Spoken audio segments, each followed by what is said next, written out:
Donc, la question des décrets de Dieu est déjà un petit peu implicite quand on a parlé de la doctrine de Dieu.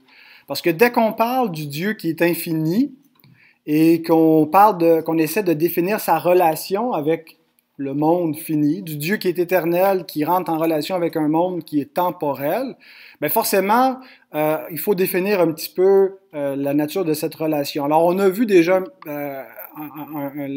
des questions reliées avec les décrets de Dieu, mais on les a vus au niveau de l'être divin. Maintenant, on va les voir au niveau des actes divins. Alors, il y a 7 paragraphes dans le chapitre 3, le chapitre qui s'intitule « Le décret de Dieu » au singulier. Ça aurait pu s'appeler « les décrets », mais c'est comme si finalement il y a un décret qui inclut tout ce que Dieu a décrété. Donc, 7 paragraphes. Les 2 premiers nous définissent de manière générale ce que sont les décrets. Ensuite, les paragraphes 3 à 6 s'adressent spécifiquement aux décrets de la prédestination, le décret sur la question du salut et de ceux qui ne sont pas élus au salut. Elle touche à cette question, la confession, puis elle essaie de répondre bibliquement comment on devrait voir donc les non-élus. Et le 7e et dernier paragraphe nous dit comment il faut aborder toute cette question des décrets de Dieu. Alors, la première question à laquelle nous allons répondre ce soir, ou essayer de répondre, je ne sais pas si on va donner une réponse satisfaisante, mais la question c'est: Dieu a-t-il décrété tout ce qui arrive? Dieu a-t-il décrété tout ce qui arrive? Et voici la réponse de notre confession de foi, qui est le paragraphe 1 finalement.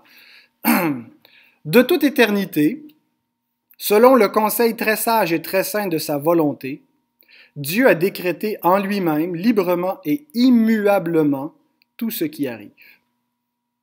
De telle manière, cependant, qu'il n'est pas l'auteur du péché et n'a aucune communion avec le pécheur, dans le sens qu'il n'est pas complice du pécheur, sans faire violence à la volonté de sa créature et sans que la liberté, la contingence ou les causes secondes soient exclues, mais qu'elles soient plutôt établies. Ce décret manifeste la sagesse de Dieu qui, librement, dispose de tout ce qui existe, de toute puissance et fidélité pour l'accomplir. Alors la réponse à notre question, c'est oui. Dieu a décrété tout ce qui arrive. Cependant, la confession s'empresse d'ajouter des précisions pour pas qu'on fasse dire à l'Écriture ce que l'Écriture ne dit pas. Il faut qualifier, on ne peut pas juste dire oui, Dieu a décrété tout ce qui arrive et c'est tout ce qu'on dit à la question. Il faut apporter quelques précisions.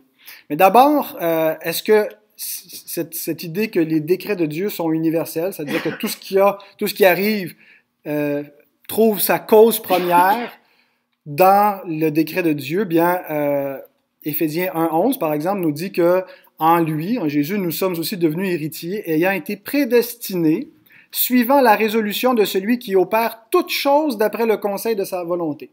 On verra dans une autre étude la relation entre le décret particulier de l'élection, vous avez été prédestiné, et le décret général de toutes choses. Mais ici, l'Écriture dit bien que toutes choses sont opérées par Dieu, selon le conseil de sa volonté. Ésaïe 46:10, j'annonce dès le commencement ce qui doit arriver. Donc, dès le commencement, c'est-à-dire dès l'éternité, Dieu annonce ce qui doit arriver. Et longtemps d'avance, ce qui n'est pas encore accompli, je dis, mes arrêts subsisteront et j'exécuterai toute ma volonté. Bon, il y aurait beaucoup de textes qu'on pourrait voir sur toute la question de l'universalité des décrets de Dieu, mais je ne voulais pas prendre trop de versets. Maintenant, quand on dit que Dieu a décrété tout ce qui existe, est-ce qu'on parle d'un décret général ou détaillé? C'est-à-dire, est-ce que Dieu a simplement décrété comme loi de la nature qu'il y aurait des arbres sur la terre? Et pour le reste, ben, il laisse aller un petit peu au hasard leur existence individuelle. En réalité, quand on dit que Dieu a tout décrété, incluant on croit à un décret détaillé et pas juste général. On croit que non seulement Dieu a décrété qu'il y aurait des arbres, mais il a déterminé le nombre d'arbres. Il a déterminé combien chaque arbre aurait de feuilles. Il a déterminé la forme de chaque feuille, la couleur, la teinte. Il a déterminé quand les feuilles tomberaient et où elles tomberaient. Donc, c'est un décret détaillé. Et c'est pas simplement des déductions qu'on fait sur, bon, si Dieu sait tout d'avance. Et c'est des affirmations bibliques. Par exemple, Jésus nous dit qu'il ne tombe pas un moineau par terre sans la volonté de notre Père. Donc, non seulement Dieu a décrété qu'il y aurait des oiseaux, mais il a même fixé les termes de leur existence. Dieu n'a pas seulement décrété qu'on aurait des cheveux, mais Jésus nous dit « Et même les cheveux de votre tête sont tous comptés. » Donc, il a déterminé le nombre de cheveux et la couleur, et voilà. Donc, un décret universel qui est détaillé. Et immédiatement, ça pose le problème de ce qu'on appelle la théodicité. Théos, Dieu, puis dikaio, qui veut dire justice, la justice de Dieu. Dieu est-il injuste? Si Dieu a décrété tout ce qui arrive et qui arrive du mal, Dieu a décrété le mal. Et donc, ça semble poser un problème. D'une part, l'Écriture ne semble pas du tout avoir de complexe à affirmer que Dieu décrète même les choses mauvaises qui arrivent, même le péché des hommes. Dans Genèse 45, 5 à 8, maintenant, ne vous affligez pas et ne soyez pas fâchés de m'avoir vendu pour être conduit ici, car c'est pour vous sauver la vie que Dieu m'a envoyé devant vous. Comment est-ce que Dieu a envoyé Joseph devant ses frères en Égypte? En faisant en sorte que ses frères le vendent comme esclave. Donc Dieu a décrété le péché de ses frères. Voilà 2 ans que la famine est dans le pays, et pendant 5 années encore, il n'y aura ni labour ni moisson. Dieu m'a envoyé devant vous pour vous faire subsister dans le pays, pour vous faire vivre par une grande délivrance. Ce n'est donc pas vous qui m'avez envoyé ici, mais c'est Dieu. Il m'a établi père de Pharaon, maître de toute sa maison et gouverneur de tout le pays d'Égypte. Exode 14, verset 4. Dieu dit « J'endurcirai le cœur de Pharaon ». Et c'est répété à moult reprises dans les premiers chapitres de l'Exode. Paul reprend cette expression-là dans Romains 9 et le voit vraiment comme une affirmation très forte de la souveraineté de Dieu qui endurcit le cœur de qui il veut et qui fait grâce à qui il veut. Mais donc, l'endurcissement de Pharaon, c'est un péché. C'est Dieu qui dit « J'endurcirai son cœur ». Donc, l'Écriture n'a pas de problème à dire que Dieu décrète même le mal. Ésaïe 45, verset 7. « Je forme la lumière et je crée les ténèbres, je donne la prospérité et je crée l'adversité. Moi, l'Éternel, je fais toutes ces choses. » Amos 3, verset 6. « Sonne-t-on de la trompette dans une ville sans que le peuple soit dans l'épouvante? Arrive-t-il un malheur dans une ville sans que l'Éternel en soit l'auteur? » Voilà. Peut-être un dernier. Bon, je l'ai déjà mentionné, Romains 9, où Paul cite l'Exode. Mais donc, l'Écriture nous dit que Dieu fait arriver le mal dans son plan.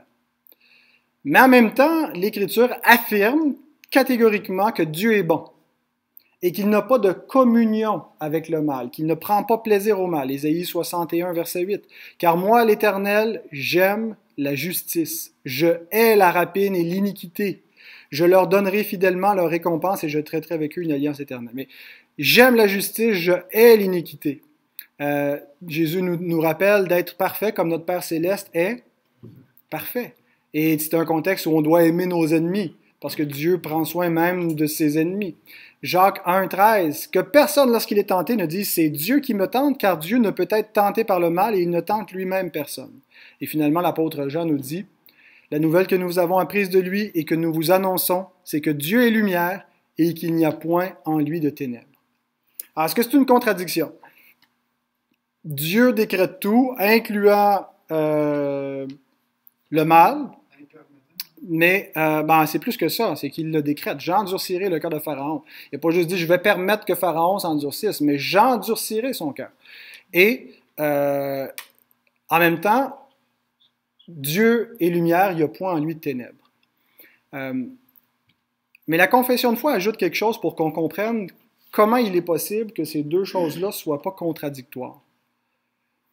Que Dieu décrète tout et qu'il n'est pas pour autant l'auteur du péché, qu'il n'est pas coupable du péché, qu'il est un Dieu saint, qu'il est un Dieu juste.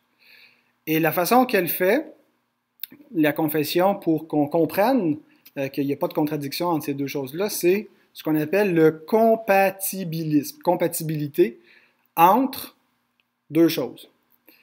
Dieu décrète tout sans faire violence à la volonté de sa créature, et sans que la liberté, la contingence ou les causes secondes soient exclues, mais qu'elles soient plutôt établies.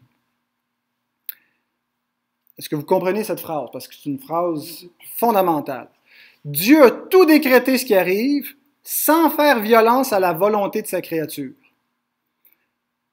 Et sans que la liberté, la contingence, c'est la possibilité qu'un événement se produise ou ne se produise pas. Si je tire une pièce de monnaie en l'air, c'est quoi les possibilités qu'elle tombe d'un côté ou de l'autre? Dieu connaît toutes les possibilités. Et est-ce qu'un événement a la possibilité de se produire ou de ne pas se produire? Comme David qui dit, si je reste, je me souviens plus c'est dans quelle ville, est-ce que les habitants vont me livrer à Saül? Est-ce que Saül va venir? Oui, il va venir. Est-ce que les habitants vont me livrer à Saül? Oui, il va te livrer. Mais finalement, c'est pas ce qui arrive. Mais c'est ce qui aurait pu arriver, parce que la contingence est vraie. Il peut se produire une chose, puis il aurait pu se produire une autre chose. Quand il nous arrive un accident, ça aurait pu ne pas arriver, parce qu'on n'est pas dans un fatalisme, on est dans un monde où il y a une contingence, où une chose arrive, mais une autre chose aurait pu arriver. Et en même temps, on affirme que tout ce qui arrive, Dieu l'a décrété. Donc, il n'y aurait pas autre chose qui aurait pu arriver. Eh bien, on croit qu'il y a une compatibilité, qu'il y a une harmonie entre les décrets de Dieu, d'un côté, et la volonté des créatures, la liberté, le libre arbitre et la contingence. La raison naturelle, quand elle approche le problème, elle se dit, c'est pas possible. Si Dieu a tout décrété, eh bien, l'homme ne peut pas être responsable. Il n'y a pas de liberté. Voilà, il n'y a pas de liberté, il n'y a pas de vraie responsabilité. Et d'ailleurs, Paul soulève cette objection dans Romains 9, quand il dit « Pourquoi blâme-t-il encore? Car qui est-ce qui résiste à sa volonté? » Pourquoi est-ce que Dieu blâme Pharaon de s'endurcir? Parce que c'est lui qui a décrété qu'il s'endurcirait. Et là, ce qu'il rétorque, c'est autre chose, mais ça, c'est la révélation naturelle qui résonne, c'est-à-dire la raison naturelle qui résonne ainsi. Elle dit, si Dieu a tout décrété, l'homme ne peut pas être libre, l'homme ne peut pas être responsable. Bien, l'Écriture nous montre autre chose. Elle nous montre que Dieu décrète des choses, mais que l'homme est quand même responsable, libre, et qu'il y a une vraie liberté, une vraie contingence. Et un des meilleurs exemples qu'on a pour ça, c'est dans la mort de Jésus. Dans la prédication apostolique dans Acte 2, verset 23, nous lisons « Cet homme, c'est Jésus, livré selon le dessein arrêté selon la prescience de Dieu. » Donc Jésus a été mis à mort selon le décret divin. « Vous l'avez crucifié, vous l'avez fait mourir par la main des impies. » Au verset 38, Pierre leur dit « Repentez-vous. » Donc, la Bible affirme en même temps, dans un même verset, que Christ a été livré selon le décret divin et elle commande aux hommes de se repentir pour cela parce que c'est eux qui l'ont livré à la mort. Et elle ne voit pas de contradiction. Elle affirme les deux parce qu'il y a une harmonie, il y a une compatibilité entre ce que Dieu décrète et une vraie contingence, la possibilité que des choses arrivent et n'arrivent pas, une vraie liberté chez les hommes, une vraie responsabilité. Un autre verset qui dit exactement la même chose, toujours dans les Actes, Acte 4, 27 à 28. « En effet, contre ton saint serviteur Jésus que tu as oint, Hérode et Ponce Pilate se sont ligués dans cette ville avec les nations et avec les peuples d'Israël pour faire tout ce que ta main et ton conseil avaient arrêté d'avance. » C'est quand même assez extraordinaire, hein? Judas a été choisi.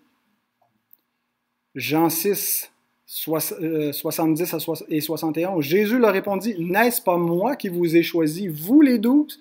Et l'un de vous est un démon. » Il parlait de Judas Iscariote, fils de Simon, car c'était lui qui devait le livrer, lui l'un des 12.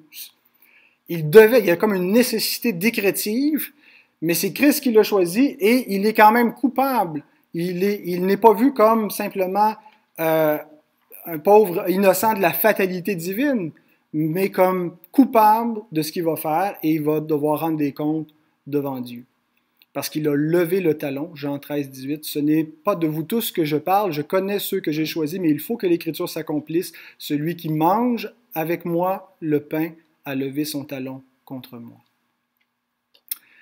Et donc, la Bible affirme que Dieu décrète des choses, elle décrète déjà la fin et c'est en harmonie avec la liberté des hommes, avec leurs actions. Et en harmonie aussi avec la contingence des événements. Proverbe 16, 33, « On jette le sort dans le pan de la robe, mais toute décision vient de l'Éternel. » Il existe une telle chose que le hasard, que des événements fortuits qui arrivent, que des coïncidences, des catastrophes naturelles, des événements malheureux, de se retrouver au mauvais endroit au mauvais moment. Mais tout ça arrive également en harmonie avec le plan de Dieu. Et c'est vraiment cette idée de compatibilité qui résout le problème du mal. On peut maintenant affirmer que Dieu décrète, mon garçon, il faut que tu restes en silence, que Dieu a décrété tout ce qui arrive, mais il n'est pas l'auteur du mal. C'est l'homme, c'est la créature qui est l'auteur du péché et qui en est coupable. Et ça fait partie du décret de Dieu. La cause première de tout ce qui arrive, c'est toujours le décret. Mais la cause première n'exclut pas la responsabilité des causes secondes. On le voit à d'autres niveaux. Par exemple, un parent, je travaillais en prison, 90, 95, si ce n'est pas plus, % des détenus qui étaient là venaient d'un milieu familial où il y avait eu beaucoup de carences. Donc, il y a une cause première avant leur crime, qui est la mauvaise éducation qu'ils ont reçue, le mauvais exemple de leurs parents, qui n'annule pas la cause seconde de leur propre responsabilité. Ultimement, il y a la cause première, qui est le décret divin, mais qui n'annule pas la réalité des causes secondes, la vraie liberté des hommes, la vraie responsabilité de ce qui arrive. Et une des meilleures illustrations que j'ai lues, c'est la suivante. Vous connaissez Roméo? Roméo-Juliette. Sans Shakespeare, Roméo n'a pas d'existence. Il ne peut pas exercer aucune liberté. Il n'y a aucune existence sans Shakespeare. Il faut qu'il y ait l'auteur qui décrète son existence, qui le conçoit, qui le fait vivre. Sa responsabilité, sa personne ne peut pas prendre place en dehors de l'existence de Shakespeare. À la fin de l'histoire de Roméo, il meurt par suicide. Et il y a des causes secondes dans l'histoire de Roméo qui peuvent nous expliquer comment il en arrive à cela. Qu'est-ce qui fait qu'il vient qu'à se suicider?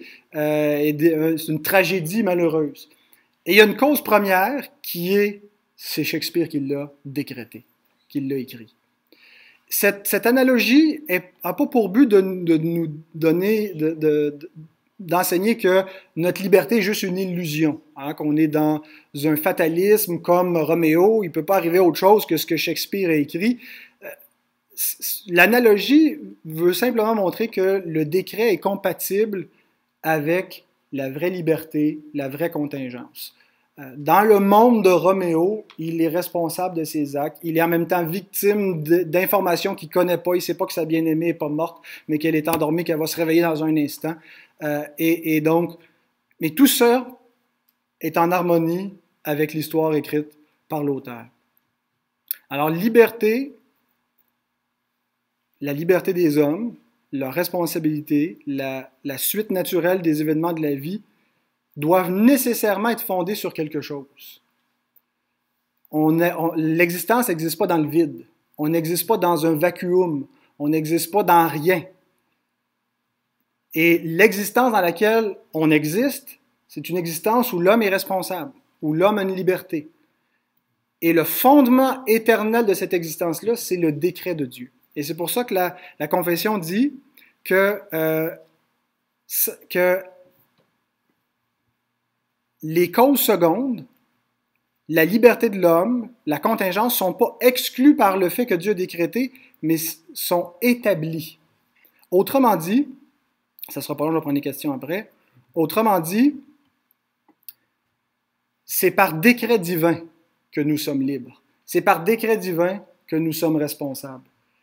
Et si on cherche à trouver une autre cause fondamentale pour expliquer notre existence, le type d'existence qu'on a, on ne pourra pas trouver autre chose, ultimement, que le fait que Dieu a décrété que le monde allait exister.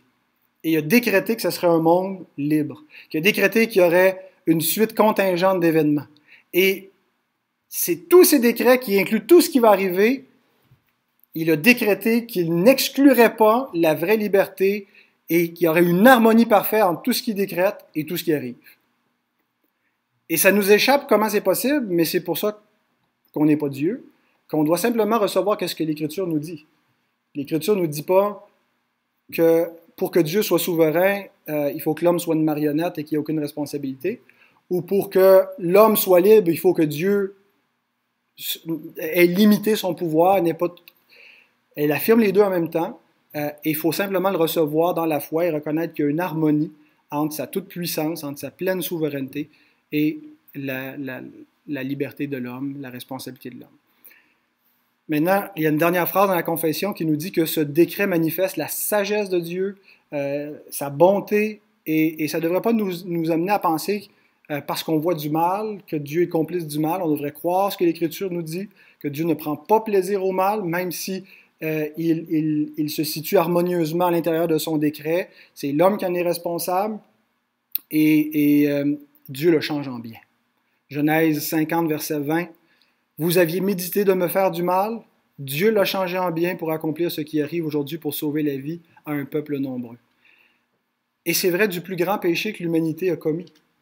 Le plus grand péché, c'est d'avoir assassiné le prince de la vie, c'est d'avoir mis à mort le Fils de Dieu, c'est d'avoir mis à mort le seul juste. Et Paul nous dit que là où le péché a abondé, la grâce a surabondé. Donc, on doit se rappeler, selon ce que Paul nous dit un peu plus loin dans Romains 8, 28, que tout ce qui arrive concourt au bien de ceux qui aiment Dieu. Pourquoi ça concourt à notre bien? Parce que ça concourt à la gloire de Dieu. Ultimement, tout va manifester la gloire du Seigneur. Et c'est ce qui nous console dans nos afflictions, c'est ce qui nous console dans nos temps difficiles. On n'a pas besoin de comprendre, on a simplement besoin de croire. On ne peut pas toujours dire « ça va bien », mais on peut toujours dire « tout concourt à mon bien ». Donc, ce décret qui manifeste la sagesse de Dieu, qui librement dispose de tout ce qui existe, de toute puissance et fidélité pour l'accomplir. Ultimement, tout manifestera la gloire de Dieu. C'est le motif le plus élevé. Le motif le plus élevé, ce n'est pas premièrement notre bien-être immédiat. Le motif le plus élevé est celui-ci. Romains 9, 21, 22. Le potier n'est-il pas maître de l'argile pour faire avec la même masse un vase d'honneur et un vase d'un usage vil? Et que dire si Dieu, voulant montrer sa colère et faire connaître sa puissance, a supporté avec une grande patience des vases de colère formés pour la perdition? Et s'il a voulu faire connaître la richesse de sa gloire envers des vases de miséricorde qu'il a d'avance préparés pour la gloire. Il nous reste d'autres choses à dire sur toute cette question qui est un peu mystérieuse, mais qui est riche, qui nous révèle la gloire du Seigneur, qui devrait nous encourager à la prière, sachant que Dieu a la puissance d'exécuter des choses et que ce n'est pas parce que décréter tout qu'on n'a plus besoin de prier, parce que décréter aussi les moyens. Et un des moyens efficaces, c'est de prier. Et donc, c'est ce que nous allons faire ce soir. C'est pour ça que nous sommes réunis pour chercher sa face.